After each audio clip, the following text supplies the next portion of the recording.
ಶ್ರೀ ಗುರುಭ್ಯೋ ನಮಃ. ಹರಿ ಓಂ. 13ನೇ ಅಧ್ಯಾಯದ 2ನೇ ಶ್ಲೋಕ. ತಮ್ಮ ಪುಸ್ತಕಗಳಲ್ಲಿ ಇದು 1ನೇ ಶ್ಲೋಕ ಅಂತ ಇರುತ್ತೆ. ಶ್ರೀ ಭಗವಾನುವಾಚ ಇದಂ ಶರೀರಂ ಕೌಂತೇಯ ಕ್ಷೇತ್ರಮಿತ್ಯಭಿಧೀಯತೆ ಏತದ್ಯೋ ವೇತ್ತಿ ತಂ ಪ್ರಾಹುಃ ಕ್ಷೇತ್ರಜ್ಞ ಇತಿ ತದ್ವಿದಃ. ಯಾವುದು ಕ್ಷೇತ್ರ? ಇಲ್ಲಿ ಅರ್ಜುನ ಪ್ರಶ್ನೆ ಮಾಡಿದ್ದ.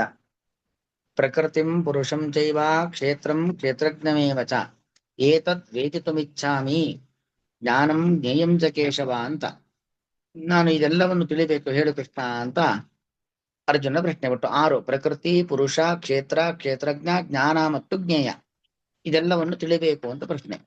ಅದಕ್ಕೆ ಅರ್ಜುನ ಅಂತಹ ಅರ್ಜುನನಿಗೆ ಕೃಷ್ಣ ಉತ್ತರ ಕೊಡ್ತಾ ಇದ್ದಾನೆ. ಮೊದಲನೇದು ಯಾವುದು? ಕ್ಷೇತ್ರ ಅಂದ್ರೆ ಏನು? ಇದಂ ಶರೀರಂ ಕೌಂತೇಯ ಕ್ಷೇತ್ರಮಿತ್ಯ ವಿಧೀಯತೆ. ಕೌಂತೇಯ ಅಂತ ಸಂಬೋಧನೆ. ಎಲೆ ಕುಂತಿ ಪುತ್ರನೇ, ಸಾಧಕ ಮಹಿಳೆಯ ಮಗನೇ ಅನ್ನೋ ಅಭಿಪ್ರಾಯದಲ್ಲಿ ಎಲೆ ಕುಂತಿ ಪುತ್ರನೇ ಎಂಬುದಾಗಿ ಕರೆದು ಹೇಳ್ತಾ ಇದ್ದಾನೆ. ಇದಂ ಶರೀರಂ, ಈ ಶರೀರ ಅಂದ್ರೆ ಇದು ಅಂದ್ರೆ ಯಾವುದು? ಈ ನಮ್ಮ ಶರೀರ ಅನ್ನೋ ಅರ್ಥ ಆಗತ್ತೆ. ಈ ನಮ್ಮ ಶರೀರವೇ ಕ್ಷೇತ್ರ. ಸಾಧನೆ ಮಾಡ್ಲಿಕ್ಕೆ ಒಂದು ಬೇಸ್ಮೆಂಟ್ ಬೇಕಲ್ಲ, ಅಧಿಕರಣ ಬೇಕಲ್ವಾ? ಈ ದೇಹವೇ ಇಲ್ಲದೆ ನಾವೇನ್ ಮಾಡ್ಲಿಕ್ಕಾಗತ್ತೆ? ಮನುಷ್ಯ ದೇಹ ಇದ್ರೆ ಅಷ್ಟೇ ತಾನೆ ನಾವೇನನ್ನಾದ್ರೂ ಮಾಡ್ಲಿಕ್ಕಾಗೋದು. ಈ ಮನುಷ್ಯ ದೇಹವೇ ಇಲ್ಲದೆ ಯಾವ ಜಪ, ಯಾವ ಯಜ್ಞ, ಯಾಗ, ದಾನ, ಧರ್ಮ ಏನು ಮಾಡ್ಲಿಕ್ಕೆ ಆಗೋದಿಲ್ಲ.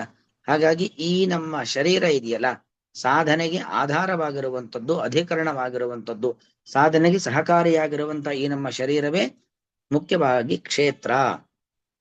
ಅಷ್ಟು ಮಾತ್ರ ಅಲ್ಲ, ಈ ಕ್ಷೇತ್ರ ಶಬ್ದಕ್ಕೆ ನಿಖರವಾಗಿ ಹೀಗೆ ಅಂತ ಹೇಳಲಿಕ್ಕಾಗಲ್ಲ, ಅನೇಕ ಅರ್ಥಗಳು. ಭಗವಂತನ ಶರೀರ, ಇದಂ ಶರೀರಂ, ದೇವರ ಶರೀರ ಇದೆಯಲ್ಲ ಅದೇ ಒಂದು ಕ್ಷೇತ್ರ. ಯಸ್ಯ ಅವ್ಯಕ್ತಂ ಶರೀರಂ ಅಂತ ಉಪನಿಷತ್ ಹೇಳುತ್ತೆ. ಆ ಭಗವಂತನ ಶರೀರ ಅವ್ಯಕ್ತವೇ ಅವನ ಶರೀರ. ಹಾಗಾಗಿ ಈ ಪ್ರಕೃತಿಯ ವಸ್ತುಗಳಿಂದ ವ್ಯಕ್ತ ಆಗಲ್ಲ ಭಗವಂತನ ಶರೀರ. ಅಪ್ರಾಕೃತನಾದವನು ಭಗವಂತ, ಅವನ ಶರೀರವೇ ಕ್ಷೇತ್ರ. ಈ ಬ್ರಹ್ಮಾಂಡ ಅದೇ ಒಂದು ಕ್ಷೇತ್ರ. ಹೀಗೆಲ್ಲ ಕ್ಷೇತ್ರ ಅಂದ್ರೆ ಇದೆಲ್ಲವೂ ಕೂಡ. ಅಥವಾ ಇನ್ನೊಂದು ರೀತಿಯಲ್ಲಿ ನೋಡೋದ್ರೆ ಶರೀರ ಶಬ್ದಕ್ಕೆ ಇನ್ನೊಂದು ಅರ್ಥ, ಶೀರ್ಯತೆ ಇತಿ ಶರೀರಂ. ಶೀರ್ಯತೆ ಅಂದ್ರೆ ಏನು? ನಾಶವಾಗುವಂಥದ್ದು ಅಂತ ಅರ್ಥ. ಯಾವುದು ನಾಶವಾಗುತ್ತದೋ ಅದೆಲ್ಲ ಶರೀರ. ಈ ಬ್ರಹ್ಮಾಂಡವೇ ನಾಶವಾಗತ್ತೆ. ಈ ನಮ್ಮ ದೇಹ, ಈ ಪ್ರಕೃತಿ, ಪಂಚಭೂತಗಳು, ಬ್ರಹ್ಮಾಂಡ, ಪಂಚಭೌತಿಕವಾದ ಬ್ರಹ್ಮಾಂಡ ಎಲ್ಲವೂ ನಾಶವಾಗುವಂಥದ್ದು. ಹಾಗಾಗಿ ನಾಶವಾಗುವಂತಹ ಸಮಸ್ತವೂ ಕೂಡ ಶರೀರ ಅಂತ ಅರ್ಥ. ಇದಂ ಶರೀರಂ, ಇದೆಲ್ಲವೂ ಕೂಡ ನಾಶವಾಗುವಂಥದ್ದು. ಹೀಗೆ ಬ್ರಹ್ಮಾಂಡ, ಈ ಪಿಂಡಾಂಡ, ಇದನ್ನು ಸೃಷ್ಟಿ ಮಾಡತಕ್ಕಂತ ಭಗವಂತ, ಇದೆಲ್ಲವೂ ಕೂಡ ಶರೀರ ಅಂತ ಕರೀಬಹುದು. ಇತಿ ಅಭಿಧೀಯತೆ, ಹೀಗೆ ಹೇಳಲ್ಪಡುತ್ತದೆ. ಎಲ್ಲಿ ಹೇಳಲ್ಪಡುತ್ತೆ? ಯಾರು ಹೇಳೋರು? ಶಾಸ್ತ್ರ ಹೇಳುವಂಥದ್ದು. ಎಲ್ಲವೂ ಕೂಡ ಶಾಸ್ತ್ರ ಈ ರೀತಿಯಲ್ಲಿ ಹೇಳುವಂಥದ್ದೇ. ಹಾಗಾಗಿ ಕ್ಷೇತ್ರ ಅಂದ್ರೆ ಈ ಅರ್ಥ. ಇನ್ನು ಕ್ಷೇತ್ರಜ್ಞ, ಸರ್ವಜ್ಞ ಅಂದ್ರೆ ಏನು? ಸರ್ವವನ್ನೂ ತಿಳಿದವನು ಸರ್ವಜ್ಞ. ಕ್ಷೇತ್ರಜ್ಞ, ಕ್ಷೇತ್ರಂ ಜಾನಾತಿ ಇತಿ ಕ್ಷೇತ್ರಜ್ಞ. ಕ್ಷೇತ್ರವನ್ನು ಯಾರು ತಿಳಿದಿದ್ದಾನೋ ಅವನು ಕ್ಷೇತ್ರಜ್ಞ. ಕ್ಷೇತ್ರಜ್ಞ ಇತಿ ತದ್ವಿದಃ. ಕ್ಷೇತ್ರಂ ಯಹ ವೇತ್ತಿ ತಂ, ಕ್ಷೇತ್ರವನ್ನ ಯಾರು ತಿಳಿದಿದ್ದಾನೋ, ಯಹ ಏತದ್ ಯಹ ವೇತಿ. ಏತತ್ ಅಂದ್ರೆ ಇದನ್ನು, ಇದನ್ನು ಅಂದ್ರೆ ಏನು? ಈ ನಾಶ, ಒಂದು ರೀತಿಯಲ್ಲಿ ಹೇಳಬೇಕು ಅಂತಾದ್ರೆ ನಾಶವಾಗುವಂತಹ ಸಮಸ್ತ ಜಡ ಸಮುದಾಯ, ಅದಕ್ಕೆ ಕ್ಷೇತ್ರ ಅಂತ ಇಟ್ಕೊಳ್ಳೋಣ. ಎಲ್ಲಾ ಶಬ್ದಕ್ಕೂ ಭಗವಂತ ಅಂತ ಅರ್ಥ ಇದೆ. ಕ್ಷೇತ್ರ, ಕ್ಷೇತ್ರಜ್ಞ, ಪ್ರಕೃತಿ, ಪುರುಷ ಎಲ್ಲ ಶಬ್ದಕ್ಕೂ ಮುಖ್ಯವಾದ ಅರ್ಥ ದೇವರು ಅಂತ ಅರ್ಥ. ಆದ್ರೆ ಒಂದರ್ಥ ನಾವು ಶರೀರ ಅಂತ ಕೃಷ್ಣ ಪದ ಬಳಸಿದ್ರಿಂದ ಶರೀರ ಶಬ್ದಕ್ಕೆ ಶೀರ್ಯತೆ ಇತಿ ಶರೀರಂ, ನಾಶವಾಗುವಂಥದ್ದು, ಸಮಸ್ತ ಜಡ ಪ್ರಪಂಚಕ್ಕೆ ನಾಶ. ನೋಡಿ, ನಮ್ಮಲ್ಲೇ ತಗೊಂಡ್ರೆ ಆತ್ಮ ಮತ್ತು ದೇಹ, ನಾವು ಅಂದ್ರೆ ಎರಡಿಲ್ಲಿ, ಒಂದು ದೇಹ ಮತ್ತೊಂದು ಆತ್ಮ. ದೇಹಕ್ಕೆ ನಾಶ ಇದೆ ಹೊರತು ಆತ್ಮನಿಗೆ ನಾಶವಿಲ್ಲ ಅಲ್ವಾ? ದೇಹಕ್ಕೆ ನಾಶ ಹೊರತು ಆತ್ಮನಿಗೆ ನಾಶವಿಲ್ಲ. ಹಾಗಾಗಿ ನಾಶವಾಗುವಂತಹ ಈ ನಮ್ಮ ದೇಹ ಅದು ಶರೀರ, ಆತ್ಮನನ್ನ ಶರೀರ ಅಂತ ಕರೆಯಲ್ಲ. ಯಾಕೆ? ಶೀರಿಯತೆ, ನಾಶ ಆಗುವುದು ಯಾವುದು? ಶರೀರ ಮಾತ್ರ. ಹಾಗೆ ನಾಶವಾಗುವಂತ ದೇಹ, ನಾಶವಾಗುವಂತ ಪ್ರಕೃತಿ, ನಾಶವಾಗುವಂತ ಪಂಚಭೂತಗಳು, ನಾಶವಾಗುವಂತ ಬ್ರಹ್ಮಾಂಡ, ಅದೆಲ್ಲವೂ ಅದರ ಸಮಸ್ತ ಜಡ ಪ್ರಪಂಚ ಅಂತ ನಾವು ಅರ್ಥವನ್ನ ಹೇಳ್ಬೋದು. ಇದಕ್ಕೆ ಸಮಸ್ತ ಜಡ ಪ್ರಪಂಚವೇ ಕ್ಷೇತ್ರ. ಸಮಸ್ತ ಜಡ ಪ್ರಪಂಚವನ್ನ ಯಾರು ತಿಳಿಯುತ್ತಾರೋ ಅವನನ್ನ ಕ್ಷೇತ್ರಜ್ಞ ಎಂಬುದಾಗಿ ಕರೆಯುವಂಥದ್ದು. ಇತಿ ತದ್ವಿಧ. ತದ್ವಿಧ ಅಂದ್ರೇನು? ಕ್ಷೇತ್ರವಿಧ, ಕ್ಷೇತ್ರವನ್ನ ತಿಳಿದಿರತಕ್ಕಂತ ವ್ಯಕ್ತಿಗಳು. ಯಾರು ಕ್ಷೇತ್ರವನ್ನ ತಿಳಿದವರು? ಸನಕ, ಸನಂದನ, ಸನತ್ಕುಮಾರ, ದೇವತೆಗಳು, ಋಷಿಗಳು ಅನೇಕರಿದ್ದಾರೆ. ಇದೆಲ್ಲವನ್ನು ಅಂಡಾಂಡ ಪಿಂಡಾಂಡ ಬ್ರಹ್ಮಾಂಡವನ್ನ ತಿಳಿದಿರತಕ್ಕಂತ ವ್ಯಕ್ತಿಗಳು ಬಹಳಷ್ಟು ಮಂದಿ ಇದ್ದಾರೆ, ಜ್ಞಾನಿ ವರ್ಗ. ಅವರೆಲ್ಲರೂ ಕೂಡ ಈ ತರ ಹೇಳ್ತಾರೆ. ಅವರೆಲ್ಲರ ಅಭಿಪ್ರಾಯ ಹೀಗಿದೆ. ಹಾಗಾಗಿ ಕ್ಷೇತ್ರ ಅಂದ್ರೆ ಸಮಸ್ತ ನಾಶವಾಗುವಂತ ಜಡ ಪ್ರಪಂಚ. ಆ ಜಡ ಪ್ರಪಂಚವನ್ನ ತಿಳಿದವನು ಅಂತ ಯಾರಿದ್ದಾರೋ ಅವರು ಕ್ಷೇತ್ರಜ್ಞರು. ಅಂದ್ರೆ ನೋಡಿ, ಜಡ ಅದರ ಅವಾಸ್ತವತೆ, ಜಡ ಏನಿದೆ ಅದರ ಅದು ಶಾಶ್ವತವಾಗಿ ಇರುವಂತದ್ದಲ್ಲ, ನಾಶವಾಗಿ ಬಿಡತ್ತೆ ಅನ್ನೋದನ್ನ ತಿಳ್ಕೊಳ್ಬೇಕು. ಜಡ ಪ್ರಪಂಚವೆಲ್ಲವೂ ಕೂಡ ನಾಶವಾಗುವಂಥದ್ದು. ಚೇತನಾತ್ಮಕವಾದ ಪ್ರಪಂಚ ಶಾಶ್ವತವಾಗಿ ಇರಬೇಕು, ಇರುವಂಥದ್ದು. ಇದನ್ನ ಯಾರು ತಿಳಿತಾರೋ ಅವರೇ ಕ್ಷೇತ್ರಜ್ಞರು, ಅವರೇ ಸರಿಯಾದ ತಿಳುವಳಿಕೆ ಇರುವವರು. ಹೀಗೆ ಕ್ಷೇತ್ರಜ್ಞ ವಿವೇಕಿಗಳು, ಕ್ಷೇತ್ರಜ್ಞಂ ಪ್ರಾಹು, ಅವರನ್ನ ಕ್ಷೇತ್ರಜ್ಞ ಎಂಬುದಾಗಿ ಹೇಳುತ್ತಾರೆ. ಮುಖ್ಯವಾಗಿ ಕ್ಷೇತ್ರಜ್ಞ ಎಲ್ಲವನ್ನು ತಿಳಿದವನಂದ್ರೆ ಯಾರು? ಭಗವಂತ ಮಾತ್ರ. ಮತ್ತಾರಿಗೂ ಎಲ್ಲದರ ಜ್ಞಾನ ಇಲ್ಲ. ಹಾಗೆ ನಿಜವಾಗಿ ಕ್ಷೇತ್ರ ಅಂದ್ರೂ ಭಗವಂತನೇ. ಅಂದ್ರೆ ಶರೀರ ನಾಶ ಅಂತ ಅರ್ಥ ಅಲ್ಲ. ಆ ಕ್ಷೇತ್ರ ಪದಕ್ಕೆ ಸಕಲ ಶಬ್ದಗಳಿಂದ ವಾಚ್ಯನಾದವನು ಭಗವಂತ. ಎಲ್ಲಾ ಶಬ್ದಕ್ಕೂ ದೇವರು ಅಂತ ಅರ್ಥ. ಆದ್ರಿಂದಾಗಿ ಕ್ಷೇತ್ರ ಶಬ್ದಕ್ಕೂ ದೇವರು ಅಂತ ಅರ್ಥ.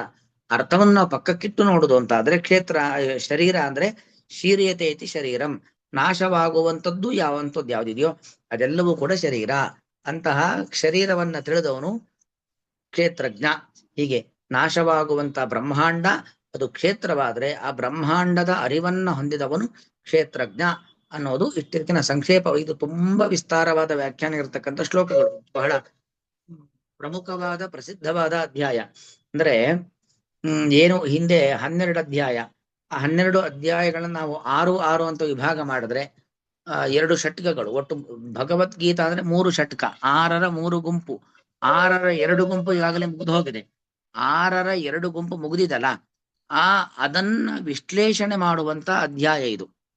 ಜಡ ಪ್ರಪಂಚ, ಅಲ್ಲಿ ಪ್ರಕೃತಿಯಲ್ಲಿ ಆ ಜಡ ಪ್ರಕೃತಿಯಲ್ಲಿ ಬಂಧನಕ್ಕೆ ಒಳಗಾಗಿರತಕ್ಕಂಥ ಜೀವ, ಪ್ರಕೃತಿಯಲ್ಲಿ ಬಂಧನಕ್ಕೆ ಒಳಗಾಗಿ ಅದರಿಂದ ಹೊರಬರ್ಲಿಕ್ಕೆ ಹಾತೊರಿತಾ ಇರುವಂತಹ ಪ್ರಯತ್ನದಲ್ಲಿ ಇರ್ತಾ ಇರತಕ್ಕಂಥ ಜೀವ, ಆ ಪ್ರಯತ್ನ ಮಾಡಬೇಕು ಅಂತ ನಾವೇನ್ ಸಾಧನೆ ಮಾಡಬೇಕು, ಸಾಧನಾ ಮಾರ್ಗ, ಇದೆಲ್ಲವನ್ನು ತಿಳಿಸಿಕೊಡ್ತಕ್ಕಂಥ ಒಂದು ವಿಸ್ತೃತವಾದ ಬಹಳ ಅರ್ಥ ಗಾಂಭೀರ್ಯವನ್ನು ಹೊಂದಿರತಕ್ಕಂಥ ಅಧ್ಯಾಯ ಇದು. ಕ್ಷೇತ್ರಜ್ಞ ವಿಭಾಗ ಯೋಗ. ಹಾಗಾಗಿ ನಾವು ಒಟ್ಟು ಅರ್ಥ ಇಷ್ಟು ಮಾಡ್ಕೊಂಡು, ಕ್ಷೇತ್ರ ಅಂತ ಹೇಳಿದ್ರೆ ನಾಶವಾಗುವಂತ ಸಮಸ್ತ ಬ್ರಹ್ಮಾಂಡ, ಬ್ರಹ್ಮಾಂಡದ ಒಳಗಡೆ ಇರತಕ್ಕಂಥ ಸಮಸ್ತ ವಸ್ತುಗಳು. ಕ್ಷೇತ್ರಜ್ಞ ಅಂದ್ರೆ ಇದರ ಅರಿವು ಯಾರಿಗೆ ಇದೆಯೋ ಅವನು ಕ್ಷೇತ್ರಜ್ಞ ಅನ್ನೋದು ನಾವು ಸಿಂಪಲ್ ಆಗಿ ಇದನ್ನ ಅರ್ಥವನ್ನು ಮಾಡ್ಕೊಳ್ಬಹುದು. ಹೇ ಕೌಂತೆಯ, ಎಲೆ ಕುಂತಿ ಪುತ್ರನೇ, ಇದಂ ಶರೀರಂ ಶರೀರಂ ನಾಶವಾಗುವಂತಹ ಈ ಒಂದು ಶರೀರವು ಅಂದ್ರೆ ಏನು? ಶೀರ್ಯತೇತಿ ನಾಶವಾಗುವಂತ ಈ ಸಮಸ್ತ ಬ್ರಹ್ಮಾಂಡ. ಯಾಕಂದ್ರೆ ಮೊದಲು ಮೂಲ ಅಂದ್ರೆ ಸತ್ವಗುಣ, ರಜೋಗುಣ, ತಮೋಗುಣ. ಸತ್ವರಜೋ ತಮೋಗುಣಗಳಿಂದ ಹುಟ್ಟಿದ್ದು ಮಹತ್ತತ್ವ, ಮಹತ್ತತ್ವದಿಂದ ಹುಟ್ಟಿದ್ದು ಅಹಂಕಾರ ತತ್ವ, ಅಹಂಕಾರ ತತ್ವದಿಂದಾಗಿ ಹುಟ್ಟಿರತಕ್ಕಂಥದ್ದು ಈ ಪಂಚಭೂತಗಳು, ಆ ಪಂಚಭೂತಗಳಿಂದ ನಿರ್ಮಾಣವಾದದ್ದು ಬ್ರಹ್ಮಾಂಡ. ಹಾಗಾಗಿ ಅದೆಲ್ಲವೂ ನಾಶ ಆಗತ್ತೆ. ಯಾವುದಕ್ಕೆ ಹುಟ್ಟಿದೆಯೋ ಜಾತಸ್ಯ ಧ್ರುವ ಮತ್ತು ಧ್ರುವಂ ಜನ್ಮ ಮೃತಶ್ಚ, ನಾಶವಾಗೋದಕ್ಕೆಲ್ಲ ಹುಟ್ಟಿದಕ್ಕೆಲ್ಲ ನಾಶ ಇದ್ದೇ ಇದೆ. ಹಾಗಾಗಿ ಅದೆಲ್ಲವೂ ಕೂಡ ಏನಾಗತ್ತೆ? ಶರೀರ.